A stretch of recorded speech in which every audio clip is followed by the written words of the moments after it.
Hello friends, welcome to Mithuntips. இன்னைக்கு நம்ம ஒரு சூப்பரான எக் ரெசிபி தான் பார்க்க போறோம்.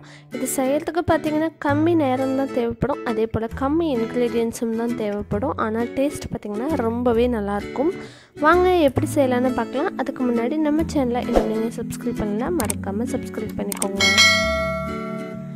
இந்த எக் ஃப்ரை ரெசிபிக்கு முதல்ல ஒரு கடாய் ஹீட் பண்ணிக்கோங்க. அதில் தேவையான அளவுக்கு எண்ணெய் சேர்த்துட்டு 2 பெரிய வெங்காயத்தை இந்த மாதிரி நீட்ட வாக்கில் கட் பண்ணிவிட்டு சேர்த்துக்கலாம். நல்லா பொன்னிறமாக வர்ற மாதிரி வதக்கிக்கலாம். 4 முட்டைக்கு நான் 2 பெரிய வெங்காயம் எடுத்திருக்கேன். வெங்காயம் மட்டும்தான் இதில் பார்த்திங்கன்னா கொஞ்சம் அதிகமாக தேவைப்படும். இப்போது நல்லா வெங்காயம் வதங்கிருச்சு. இந்த ஸ்டேஜில் 1 டேபிள் ஸ்பூன் அளவுக்கு இஞ்சி பூண்டு விழுது நம்ம சேர்த்திடலாம்.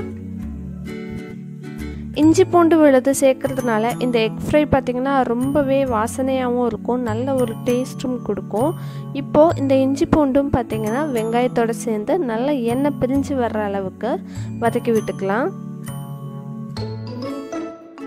இது அடிப்பிடிச்சிடாமையும் பார்த்து வதக்கிக்கோங்க. மீடியம் ஃப்ளேமில் வச்சுட்டு நல்லா வெங்காயத்து கூட இந்த இஞ்சி பூண்டு விழுது நல்லா கலந்துருக்கணும். அந்தளவுக்கு நல்லா வதக்கி விட்டுக்கலாம்.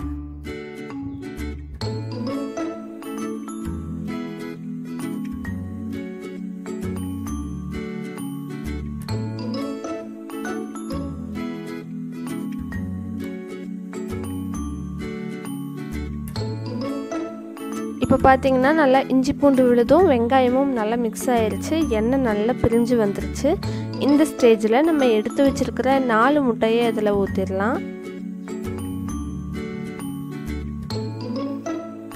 இந்த எக் ஃப்ரை ரெசிபி பார்த்தீங்கன்னா வெரைட்டி ரைஸ் எல்லாத்துக்குமே நல்ல காம்பினேஷனாக இருக்கும். அல்லது ஒயிட் ரைஸ், ரசம் சாதம் இது எல்லாத்துக்கும் கூட சைட் டிஷ்ஷாக வச்சு சாப்பிட்லாம். அதுக்கப்புறம் பராத்தா செய்கிறோம் அப்படிங்கும்போது இதை உள்ள ஸ்டஃபிங்காக வச்சு கூட நம்ம செய்யலாம். அதுக்கும் பார்த்திங்கன்னா ரொம்பவே டேஸ்டியாக இருக்கும். கிட்ஸுக்கெல்லாம் அப்படி செஞ்சு கொடுக்கும்போது கண்டிப்பாக விரும்பி சாப்பிடுவாங்க. ஸோ இப்போ நம்ம எக்கெல்லாம் நல்லா சேர்த்தியாச்சு. அடிப்பிடிச்சிடாமல் நல்லா கலந்து விட்டுக்கலாம். இப்போ இந்த எக் ஓரளவுக்கு நல்லா குக்காகி வரணும். இப்போது தேவையான அளவுக்கு உப்பு சேர்த்துட்டு நல்லா எக்கு குக்காகிற மாதிரி கலந்து விட்டுக்கலாம்.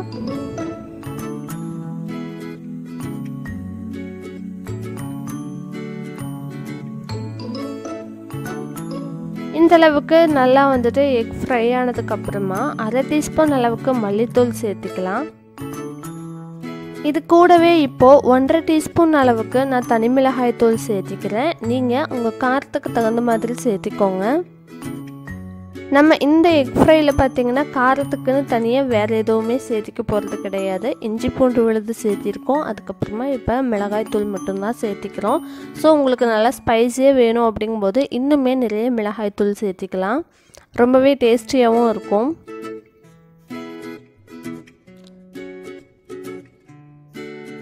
இப்போது இது நல்லா அடிப்பிடிச்சிடாமல் நல்லா மல்லித்தூளும் மிளகாய்த்தூளும் முட்டை கூட நல்லா மிக்ஸ் ஆகிற மாதிரி நல்லா கலந்து விட்டுக்கோங்க. இந்த வாசனை பச்சை வாசனை எல்லாம் போகிற மாதிரி நல்லா ஃப்ரை பண்ணி விட்டுக்கோங்க.